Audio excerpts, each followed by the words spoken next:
So this is what a disc bulge or slip disc looks like in your lower back. Now you probably have one of these if you're over 20 and definitely if you're over 30, but it's probably not what's causing your back pain. Let me explain. So I want to read something out to you. Now if you're over 30, you've got about a 60% chance of having some sort of disc problem in the lower back. If you're over 40, you've got about a 70 to 80% chance of having a disc problem in the lower back. So as you can see, whether you've got back pain or not, it's really common to have some sort of disc prolapse.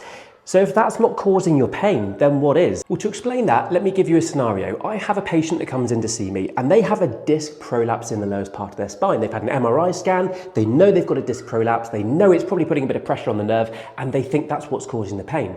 So why is it when they lie down and I adjust their back, free up the joints, restore proper movement back into their spine, do they jump up and go, the pain's gone?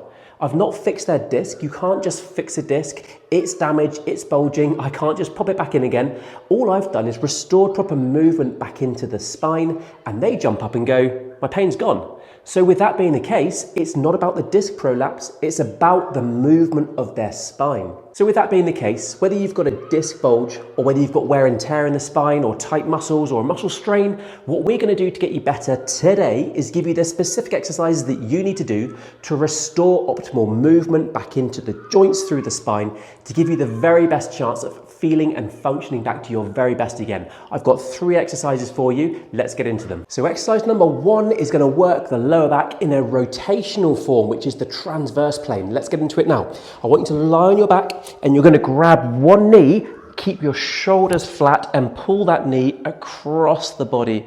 When you do this, you're going to stretch through the hip, the lower back, and importantly, you're rotating the lower back all through to this position here.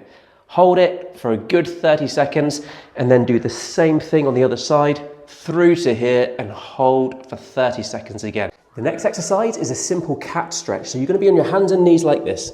And then I want you to focus on pushing your back all the way up, drawing your stomach in as you do that. And as you do that, tilt your pelvis under like this. And then do the opposite. You're going to let your back drop down. Pelvis goes the opposite way, anterior to there, and pause.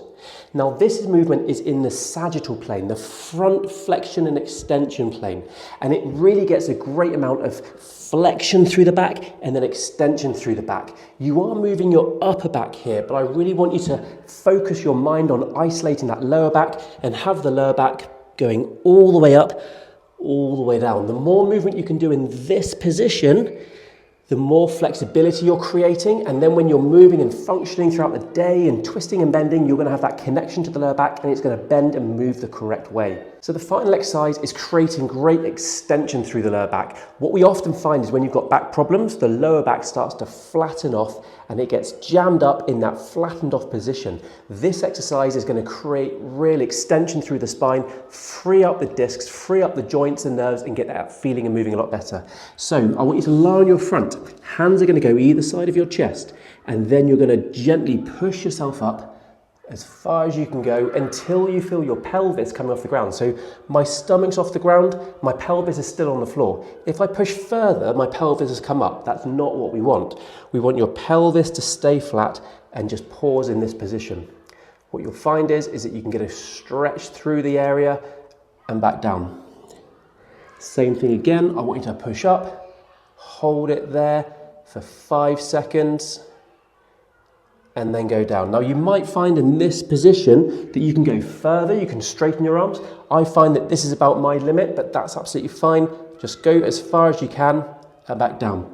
The really key thing here with these 3 exercises is that you do them within your capabilities, because if you try and move something too much, like that last exercise for example, you've gone full range in your lower back and all you're doing is moving other joints to get more flexibility or range of motion. That's not the idea. The idea is that you keep everything very still and just move your spine. Really go after those exercises. If any of them make things worse, then of course don't do them. Then you might not be ready for them. Do the other exercises until you feel like your back's improved and then slowly build back into them again. The next step for you is to start strengthening your lower back, because you've got to build some strength in the lower back. If you click one of the videos here or here, you will find a strengthening exercise or strengthening video for your lower back. If you're on TikTok, click down there and you're probably going to find a lower back strengthening program. Let me know how you get on in the comments.